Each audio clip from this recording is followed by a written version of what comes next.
Welcome back, everybody, to game number 2 of Immortals and VGJ.Storm.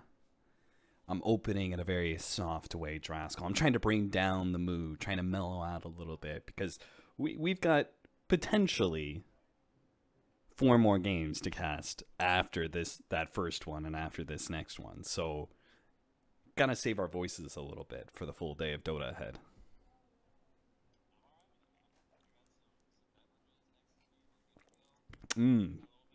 Beverages, quote unquote. I see. And rum. Have you ever? I'm sure you have. You're part of the good studio. How many times have you casted while under inebriation?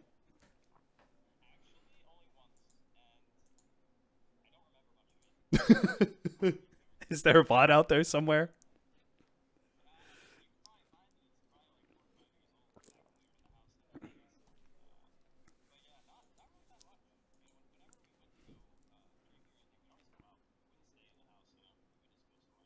That makes sense.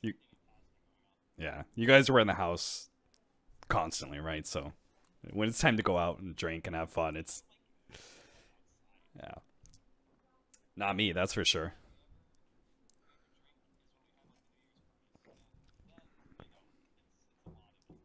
Yeah, I feel you.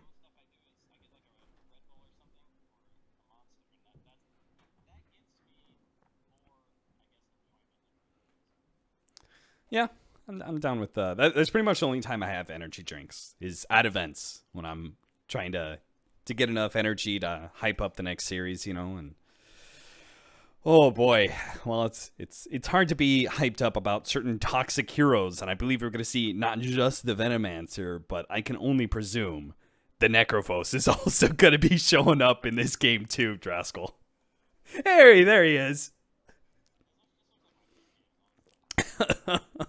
Well, that probably doesn't look like your pub games, Jakiro being brought by my Immortals.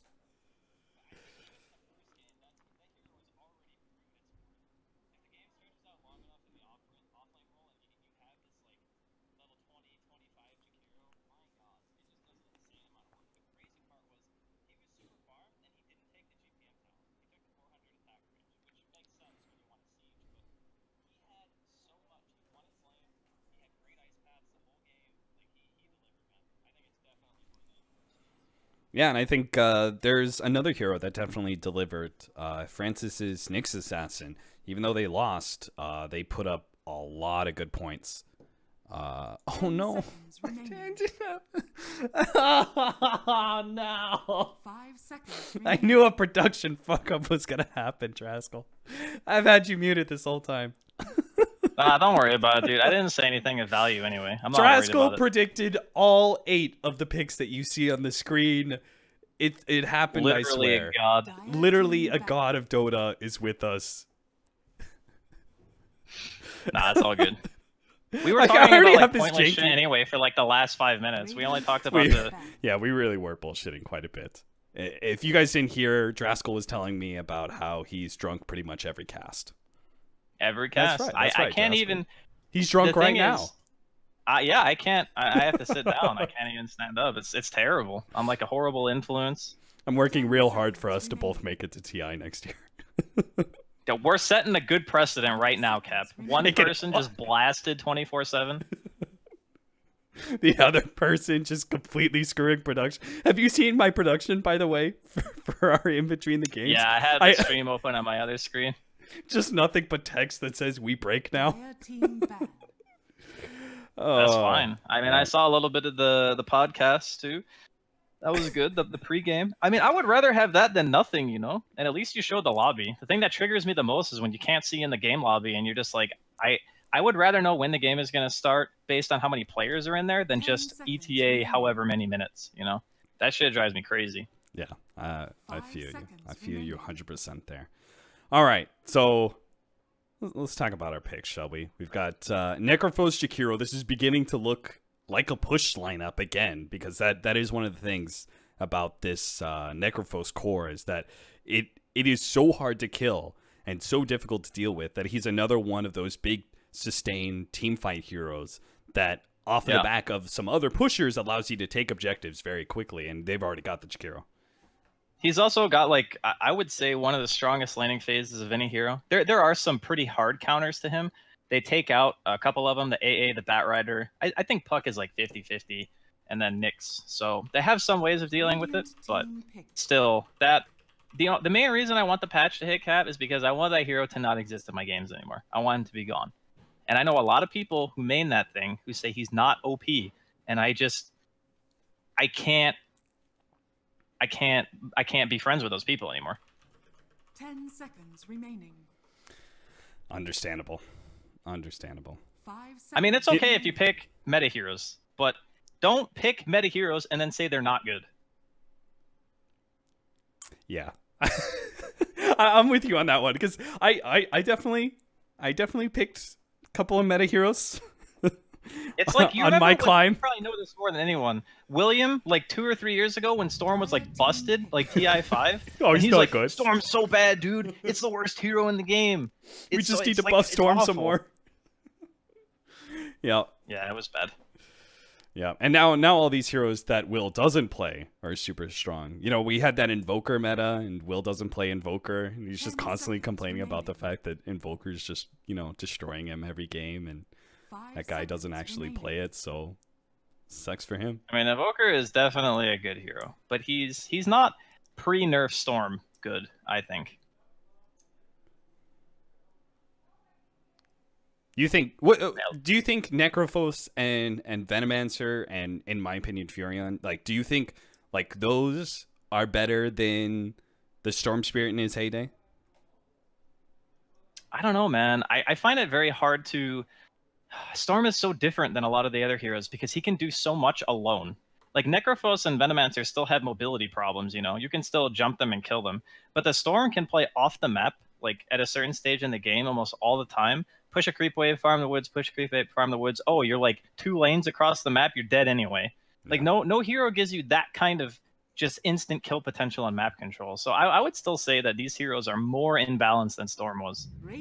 All right, I really want to know what VGJ.Storm's plan is for this game, because they've given Immortals... It's a push game. In my opinion, some of the best heroes out there. Like, they may have gotten Venomancer, but they have Necrophos and Nightstalker on Immortals. And I personally feel like Nightstalker is, like, arguably the best war position that you can get in the game right now. And then you've already seen the power of their Jakiro from last game with Forever on that. So I'm very concerned about VGJ.Storm, and I don't know like what they're going to pick up to stop this necessarily, because while the Venomancer can go ahead, he can fight up against Necrophos, like that aspect is really strong, right? His heavy magic damage is really good versus Necrophos. But like, other than that, I don't really feel like we're going to have better team fight on the side of VGJ.Storm. And if we don't, then I'm feeling like Immortals is just going to run over them in those objectives again. It's definitely possible, given the lineup they've opened with. Just, oh my god.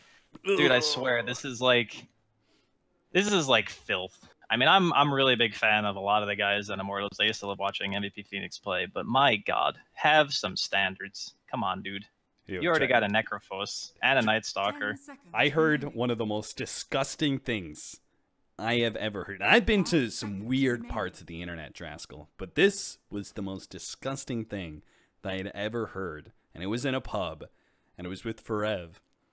And I asked him, it wasn't me, somebody else asked him why he was playing Broodmother of all heroes, right? Because it's very strong, but it's kind of a disgusting pub hero. Yeah, for sure. And he said that this team wants to be able to play Broodmother in any core position.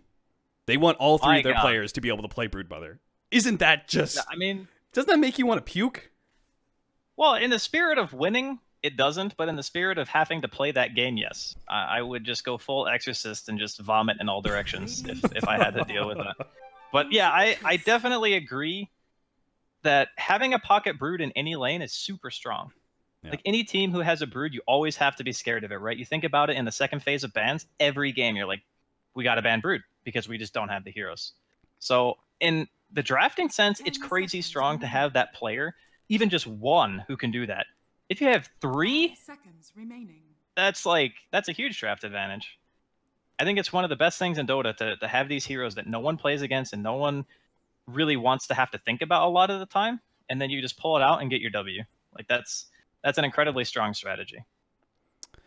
Okay, so this is an interesting pickup, the Enchantress, which I'm gonna operate under the assumption that this is actually a core Enchantress, and we're still gonna have the support Nyx Assassin.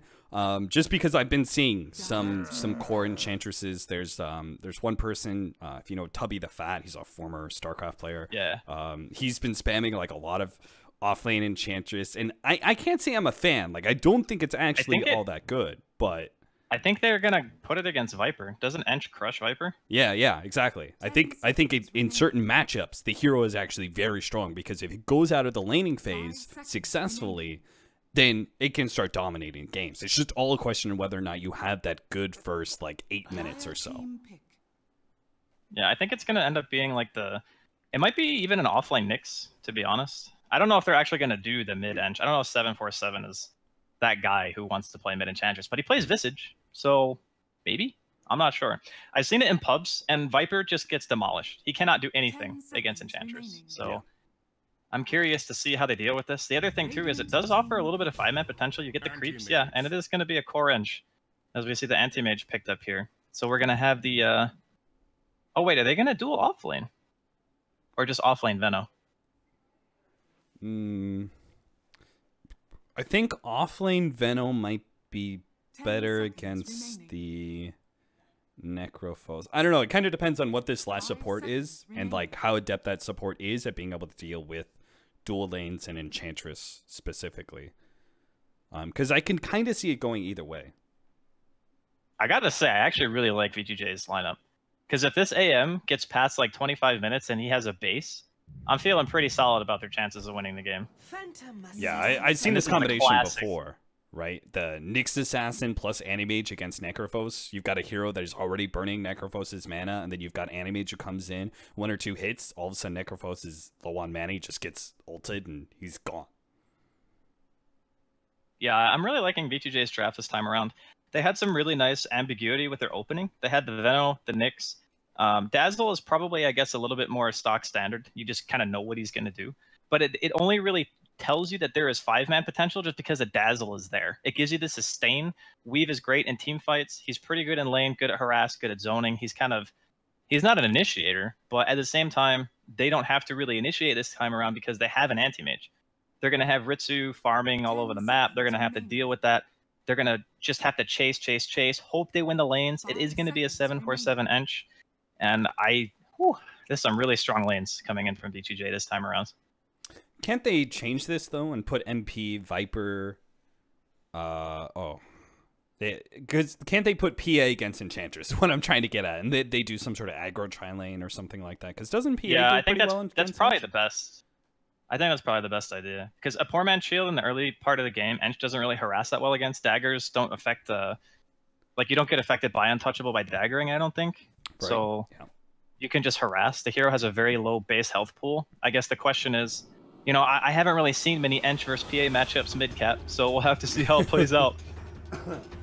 And it is going to be an off-lane Venomancer here, though I'm sure our lanes are going to be anything but normal, with Immortals already picking up PA and changing their lanes to then put Viper, I guess, safe lane and an aggro tri-lane with Necrophos or something like that. I don't know.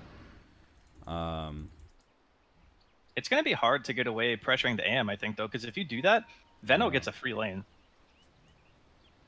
And then Veno having a free lane is already annoying because he's just going to set up at your tower and have like a billion wards down. You never want to actually go up there. It's tough, man. I actually really like VGJ's lineup this time around. Yeah, it definitely feels like they put Immortals in a very awkward position for their laning phase. Now, they went for a 5-man smoke up. Now, I'm not sure what the point of this is so far. They just want to see the lanes. Yeah. Why are they staying so grouped? Are they that scared of like a smoke, like 4-man smoke? Level 1 Gale, VGJ? they have some pretty good right click, I guess. Scared of being invaded. I don't know. Their level 1 is actually pretty okay, to be honest, with like dual breath and stuff. Yeah. Maybe it's a rotation thing as well. Like if they're mid, they can change up their lanes based off the information that they get from the Night Stalker and in placing its wards. So They see 747 on Enchantress. They should kind of know that's mid. What are they going to end up doing? I still don't know. The horn is blown, Draskell, and I still see Viper he's going mid. 747's going mid for sure. He's expecting that it's the PA though, because look at his starting items. Like he's gonna go for the really early. He's gonna go for the really early magic wand, and then yeah, he's assuming it's a different matchup than it really is. I'm surprised that they ended up doing it this way. Oh no, he is leaving. Okay, yeah, here we go. QO's walking. I have never seen. Wait, why is QO following him? Oh, okay, gave away a. He's got it. He's got it. Nope. And then the Ench bails. Now it's a Venom mid. Ench is out of here, boys. He's mirroring the movements of the Viper. This is the only reason they did this. Holy shit, this is meta. This aggro ward is the best thing that has happened in the first minute of the game. They're gonna move it again. Enchantress is coming back. He's not got any experience yet, Cap. It's almost a minute in. Teddy's gonna hit level 2 before the Viper gets to the wave. Okay, never mind. He's here. It's just the support life right now. The supports are the cores now. All right, so at the end of the day, VGJ get what they want. Yeah. It's going to take a little while for, you know, the Veno to walk towards top, but in the long run, it's definitely worth it. And we've got a Necrophos 1v1 against Ritsu's Animage, and that's forever Necrophos, right? Because we got QO, PA, and NP Viper. I actually think this matchup is not as favored for the Necro as you would think, at least in the first few waves. Okay, they are going to send Stan King down here as well. So I believe... Is he just dead? Yeah, he's dead. Oh my god, Stan King's level 2? Oh. Especially with that big heal. Damn. I didn't realize it was level 2 already. That was sick. But I agree. This 1v1 is actually terrible because Animages pick up the Orb of Venom early, and you're just screwed. You're SOL. Unless you always have a boots advantage, like as in you have boots before he does, and then he gets boots, and you have phase boots or something before he does, like, you're just screwed to Orb of Venom. Like, he just blinks on you, Orb of Venoms, right-clicks you like 5 times, so you try and get back to your tower. Yeah, the AM even got the first blood too, so this is like a literal perfect start for VGJ. They get the mid matchup they want, they get the safe lane matchup technically that they want, even though the Venom is in a little bit of trouble right now. Oh, he's dead, I think. Yeah, they're going to chase him down underneath the tower, or not. He had the dagger coming up, but decides against it. Yeah, Fairy Fire scared him off. And plus his Blink Strike was still on cooldown. He doesn't have Uv either, so yeah. I think it's a hard dive. Do you like the... Which orb do you like on the Phantom Assassin? Like, do you like the Orb of Venom, or do you like the minus armor? If I have another hero with me, I think that the minus armor is better. And I think if I'm alone, I like the Oof. Because like the more heroes hitting the target with minus armor, I feel like the more value it is. Yeah. I've seen some people just get both anyway, because you're going to build the Deso eventually in most PA builds. And the Orb of Venom is not really that much of an investment for giving you such a huge advantage in the lane with a hero like PA, since it does apply both orbs anyway.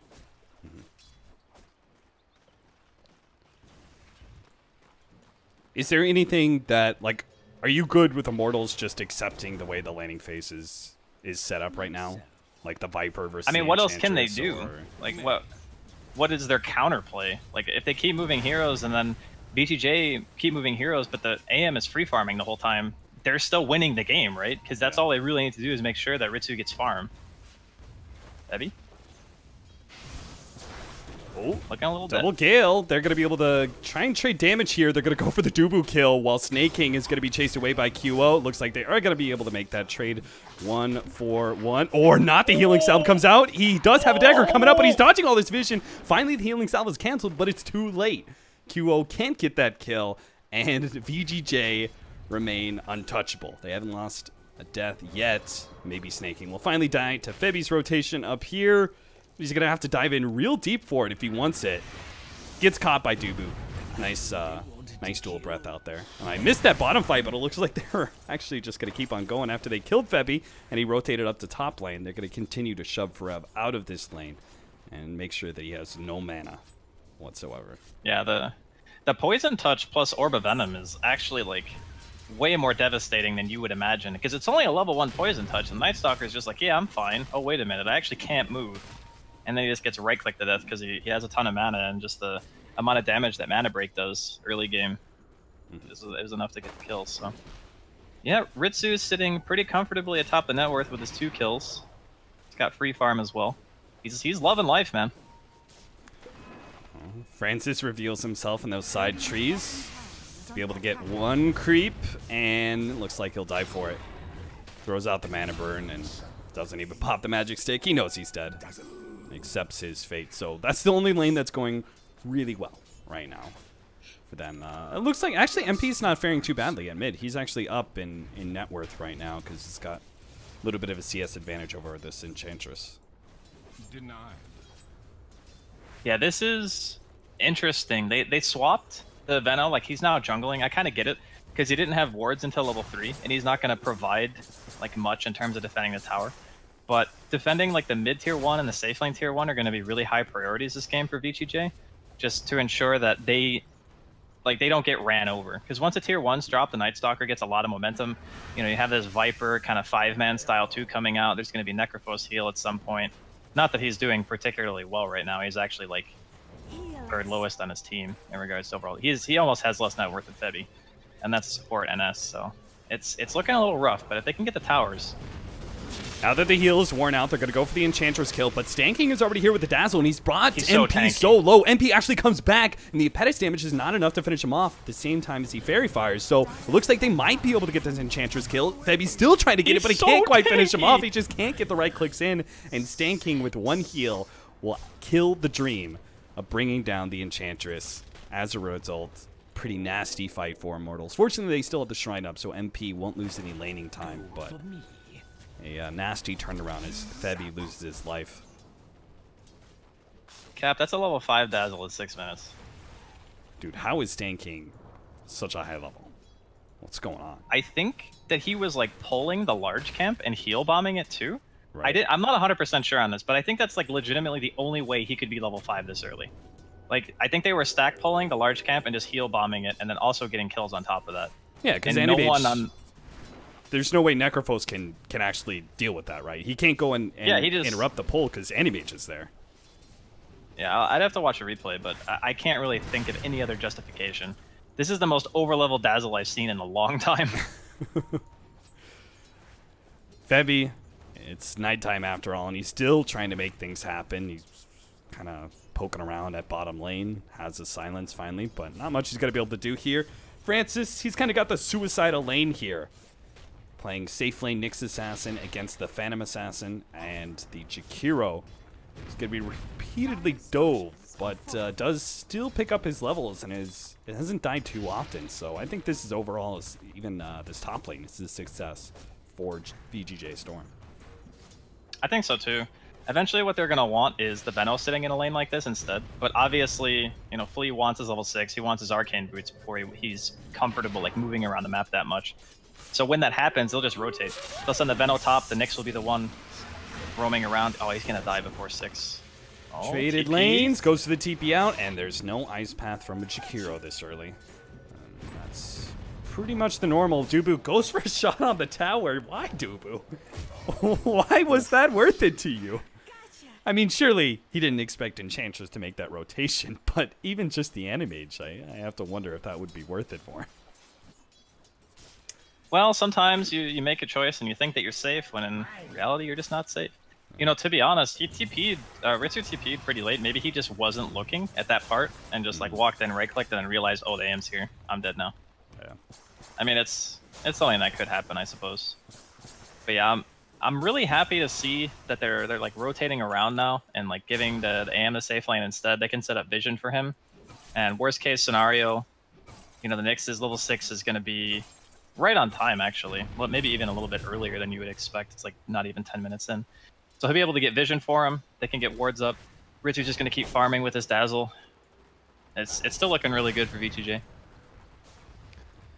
Our Enchantress is beginning to challenge the Necrophos, who really has nothing to threaten an Enchantress. I mean, you have to be pretty close to her to be able to get any Death Pulse damage. Your right clicks, obviously, are never going to come out. Rev might just die here to this combination, as they're going to be able to slow him down long enough for the Gale to land onto the Necrophos. He's going to be slowed down, tries to go for the TP out, and is going to be successful. Febby, though, he's also going to go for the TP out, but he is Also successful. Oh. Never mind. Middle tower is under attack. That was actually super close. The last attack wasn't an impetus either. The one that like got disjointed by the TP, I mean, wasn't an impetus. Okay, QO manning up here. Taking it to the Animage. Shallow Grave is going to be used, and there is the blink back. So QO making sure. I like that. It's a very good read on the situation when you don't let yourself get bullied back by an Animage. Because once you start letting the Animage get away with that, it's just a losing game. You know, where you're getting kicked out of the lane because you have no mana. He gets free farm as a result. I guess the one thing, you know, we've been talking a lot about VGJ and like how cool the draft was and the strategy, like the laning phase and everything, but Immortals still have a lot of farm. So the Viper and the PA are still sitting, you know, really close to the AM in regards to net worth, and they've already taken the tier 1 in the safe lane. It's about 10 minutes in. So I'm feeling like they're still also kind of on pace. Dubu's just challenging 747, staying right on top of him so he won't take any impetus damage, and they are going to be able to get this kill, it looks like, with the Phantom Assassin coming in. The extra movement speed granted by the Mask of Madness allows them to be able to cut through that untouchable. At 3-5 now. This is, yeah, just what you're saying. This does not look like VGJ.Storm is going to walk away at 10 minutes and feel like they 100% succeeded in their objective of winning all the lanes and securing a big advantage. It's actually beginning to look quite the opposite. They have a small advantage now, but it's rapidly going to be rectified if these towers start falling from the Jakiro and Viper pressure. Yeah, the other thing too is Ritsu has gone for pretty much the greediest possible variant of his build. He didn't even make shreds. He doesn't have brown boots. He's just going like straight for the Battle Fury. So he's not really able to kind of give heroes the rundown. I think that's like one of the main benefits of having the treads early with the Orb of Venom is that you get to run at people and you can actually get kills if you have like one other person, as long as you have those treads. But he doesn't, so his fight potential is lower. The gank comes with a Nyx Assassin, so they are going to be able to stop that TP out. They're not going to let Immortals get away with that play any longer. He is going to be able to force Stan King back to base, though, and at least forces a TP out. Febby, level 5 at 12 minutes. Into his second night time without having that maxed out nuke nor his extra darkness, and won't be staying for long. He's going to have to get out. Fortunately, Ritsu didn't have the mana to the ultimate to stop his TP, so he's going to be able to get back safe and sound, but it's certainly not a dominant Night Stalker that we're used to seeing. I think it's quite hard for him, actually. Like, going on the Enchantress is tough. A lot of the damage that you do in the early game is through the Void, that's true, but auto attacks are still, like at this stage, a pretty substantial amount, and not being able to like hit the Enchantress makes it really hard to gank. We saw what happened mid. They 3-manned him. And even with just 1 or 2 dazzle heals, he was able to live through that. So yeah, it's the really right hard clicks to are find like a target. It's like the finishing blow, right? Like the Void is Yeah. going to do most of the damage, but you always need that little extra. And they are going to go for Stan King here. Manage to get the silence out before the Shallow Grave. Cuts him down with the Reaper's Scythe as well. And Dubu is going to force the rest of the heroes back with Macropyre. See if they stick around and still try and take this tier 1 tower. Yeah, surely they will with level 3 Liquid Fire. Try and go for the deny, but not able to get it in time. MP claim the bounty on that tier 1 tower. So that's already 2 tier 1 towers down. And we are beginning to get, well, I think we've completely out of the laning phase and into that sort of early mid-game period where I would say the lineup of Immortals begins to get a lot stronger, particularly with this Viper. Their 5-man potential is going to be just way better than, you know, what VGJ are going to be able to field for a very long time. That being said, the Battle Fury on Ritsu is done, so we can kind of start that like mini timer. It's not really when he has Battle Fury and Treads, it's when he has the Manta. That's when you have to really start being like concerned as like, okay, how do we actually kill him? Because he can Manta out of pretty much anything that would otherwise kill him on the enemy team right now. Because Night Stalker Silence is the big one. It's okay, if I get Silence for 5 seconds, I could potentially die. But once the Manta's out, that possibility is no longer there. You know, Draskell, I actually have to ask you, because you talked about the greedy build from the AM. Have you seen those Midas Battle Fury builds on Animages? I've seen the Midas Battle Fury, and I know why people do it. The idea is that if you don't have a lot of space to farm, the Midas is actually more beneficial because there are less creeps available for you to get. But if you can just have the Battle Fury and the Treads together and you're free farming the whole map, then Midas isn't needed because you're just able to get to your next item that much faster, and that item allows you to take over the game. So I think there is a place for Midas. It's just you actually want to buy it when you're losing, which is like counterintuitive to the other heroes that you would buy it on, right? Damn, Draskell, you were actually... I was expecting you to be like, oh god, I hate that build. I mean, I've never seen it work, but I've seen it a lot. All right, and I get it. Like, it makes sense to me, right? I'm a Ricer. I like to hit creeps. And I understand the logic behind it. Oh! Ritsu. So lucky that neither the dagger nor the 2 hits were an actual crit. Will manage to get away. There is pressure at bottom lane 747. Knowing that they don't feel great about full-on 5-manning into the Viper lineup just yet. Trying to do a combination of defending with Venomancer wards, which seems to be working out great, while 747 and Ritsu do all the split pushing around the map with the Enchantress and Animage. Yeah, I still think that this is going to be the continuation of the style of play for the foreseeable future. They're not going to stop doing this. It's just going to be split push, split push, split push. Eventually, you know, Immortals are going to get to a stage where they say, okay, we've gotten to a place where we can push as 5 and take some like really meaningful fight, or they're going to get picked. Because again, the combination of the Nyx and a split pushing hero is just so strong. Dubu's actually just dead. Yeah, he just died to the anti-mage solo. Well, that's going to speed up his farm a little bit. Now, let's see how well they can challenge MP. They can do it really well, actually, because they also have the Venomancer here to be able to slow him down. MP is... he's done. So... got him. It becomes That's daytime, like, and all of a sudden... what just happened? It's not good. I can tell you that much. You do not want the anti-mage getting kills in addition to free farm at this stage in the game. Ah, he's going for the Solar Crest build. Okay. Radiant's top tower is under attack.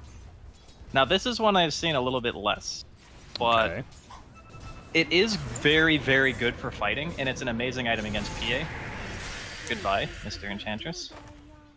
Or Miss, I guess, Enchantress. Dire's bottom tower is under attack. Do you have that confirmed as fact, Draskell? Is under attack. I don't know, I'm just guessing. Are fortified. Nyx Assassin does manage to get away, and they'll take that tier 1 tower. But go back into that Medallion of Courage build for the Animage, because you're more than welcome to tackle that one, Draskell. I can't touch that.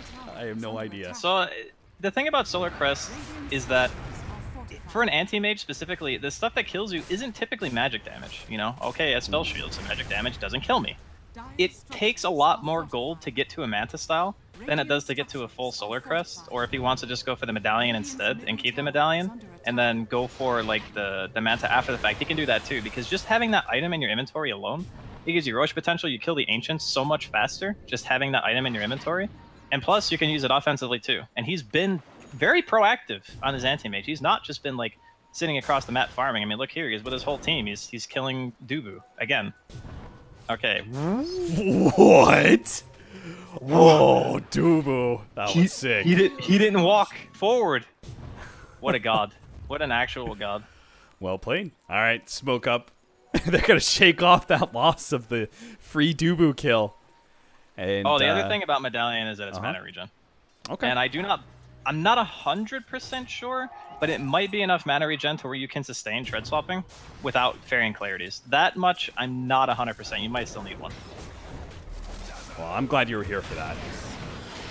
If I was here by myself, Draskell, I would have just ignored that item and moved on and never talked about it. I got you, dog. I'm an anti-mage player. You're the best. I got you. You're the best, Draskell. All I do is hit creeps, cat. That's my secret.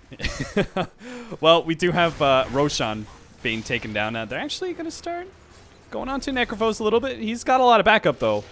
And again, that is a Necrophos. Just want to reiterate that.